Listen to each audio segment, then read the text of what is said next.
Just when I think that WWE can't do any worse in 2025, we had arguably the worst Survivor Series ever. We'll talk about that here on Screw the Script.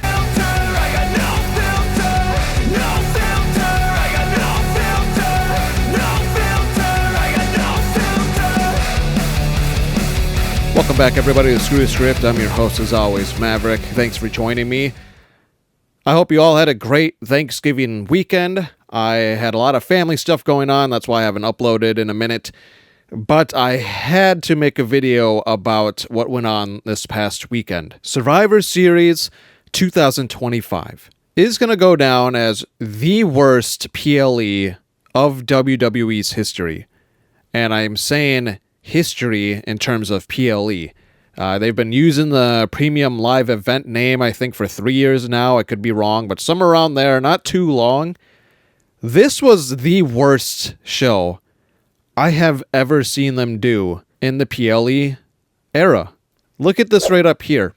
Up there, now, I'm going to show you something else in a moment. Up there, it claims right there, it is the second lowest rated Survivor Series in company history. But if you see that right there, I actually screenshotted that before I screenshotted the updated one, which is right here, 3.85 instead of 3.87. Is that low enough now to make it the worst rated Survivor Series? It was dog shit from start to finish. The only saving grace, the only good thing of the entire evening was the John Cena and Dominic Mysterio IC title match. Granted, it was extremely obvious and predictable who was going to win that. At least I knew from the beginning, after John Cena won that belt off Dominic, he was not going to hold it forever, because clearly he only had a few select dates left of his final run. Why would he retire with the belt? It made no sense. So obviously he was going to lose to Dominic after he hit the Grand Slam champion to add to his long list of accolades that he has made in WWE. Very predictable match. It was still a decent match. It was much better than the other three matches that happened that evening. And here's another thing that I want to show. To compare, Blood and Guts got a 9.4 with more ratings as well, over 300 in 3 matches only compared to 4 on a weekly fucking show. They outperformed. They gave WWE an ass beating. Let's just be honest. WWE War Games looked like Mickey's fucking Playhouse compared to Blood and Guts. It was a slop fest in the women's match. You had multiple flops, like this missed spot here. Scrambling for a life, but it's not at all. Oh goodness, Charlotte! Then you had the ridiculous, long drawn out, repetitive, I think third year in a row, they did the spot with Io at the top of the cage with the trash can. And honestly, here's a photo right here. If I were to sum up this Survivor Series and one photo, it'd be that. It was trash. Yeah, so the women's match had nothing to ride home about. It was just completely floored by the AEW Women's Blood and Guts match. They destroyed the women's War Games match. It was not even close, night and day. I don't care if you're the biggest E-stan possible. I don't know how in the fuck you can watch both of those matches and say, yeah, no, the WWE one was better. The men's one was just as bad, if not worse. You also had multiple flops in this match. I mean, you had this one right here. Listening to Jay and Jimmy became the leader. Pathetic. I mean, the Usos are so bad that even a YouTuber had to help them look good. You had Braun Breaker literally almost get paralyzed by landing neck first right here. Match Cody Rhodes. And now Bringer lands on the back of his neck. See, I don't know what hurts more, my eyes after watching that fucking shit show of a show, or Braun Breaker's neck.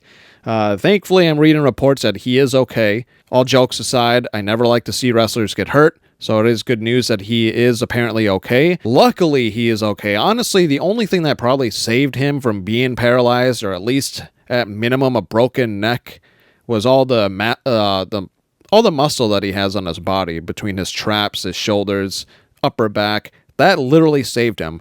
A regular man definitely would have broken their neck from that.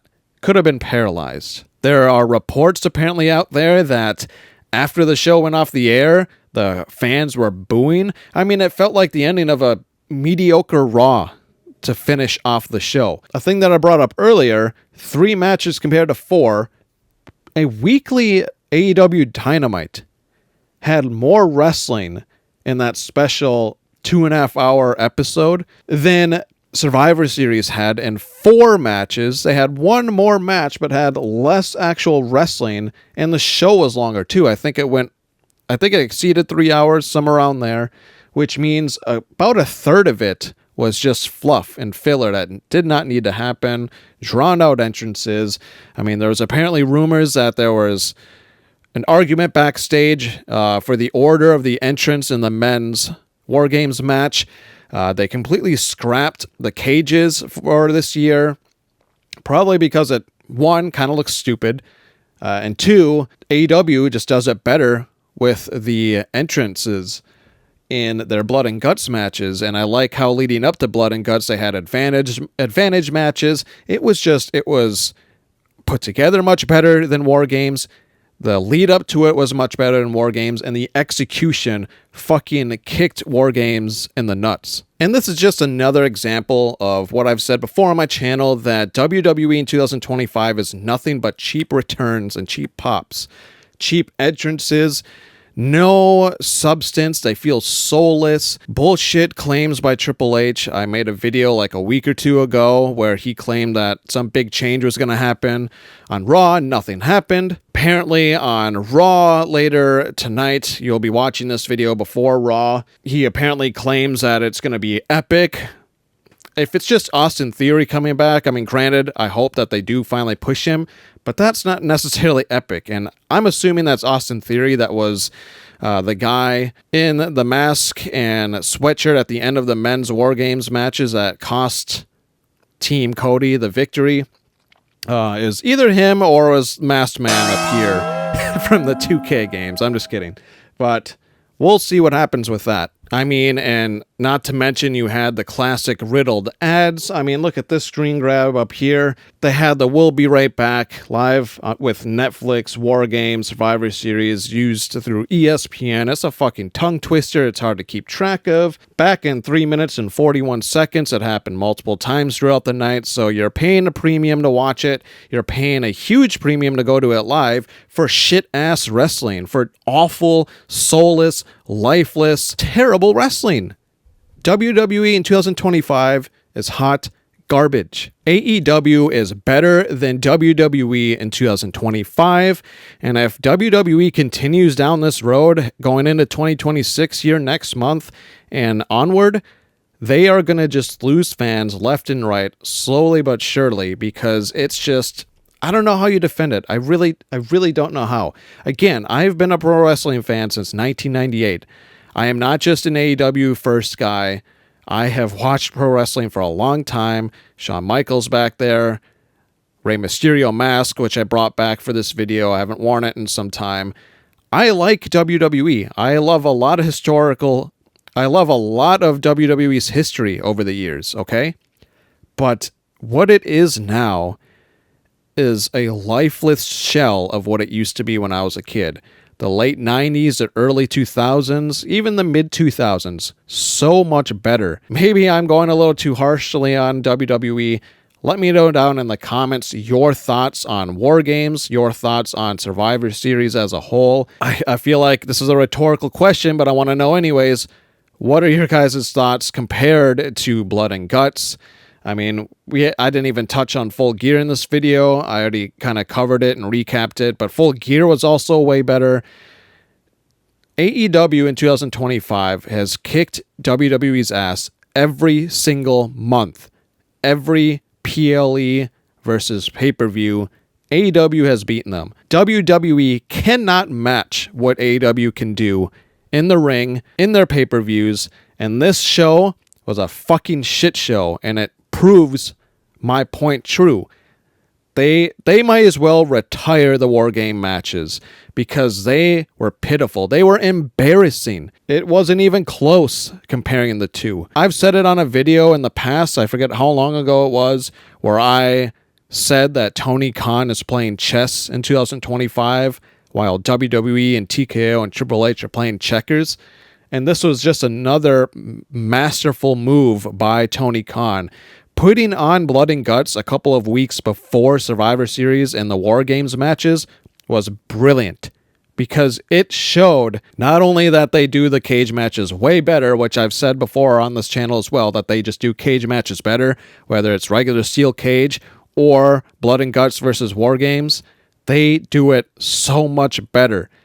PG product and the safe wrestling that WWE goes by now these days, and wanting to extend the longevity of the wrestlers, all these excuses that the East Ends use, and they will use in WWE corporate to say, oh, we don't need the blood, we don't need the gore, we don't need all the like crazy spots. You do. Because that match, those two War Games matches looked terrible. They were pathetic compared to the gruesomeness and the crazy spots and everything that happened in the Blood and Guts matches. And this was such a huge fat L for Triple H and WWE. That's all I had in this episode of Screw the Script. Again, let me know down below all of your thoughts on Survivor Series War Games, how you compare it to AEW Blood and Guts, just overall thoughts on WWE as a whole. I think WWE in 2025 is a massive failure. As always, this has been Maverick with Screw the Script. Thanks for watching.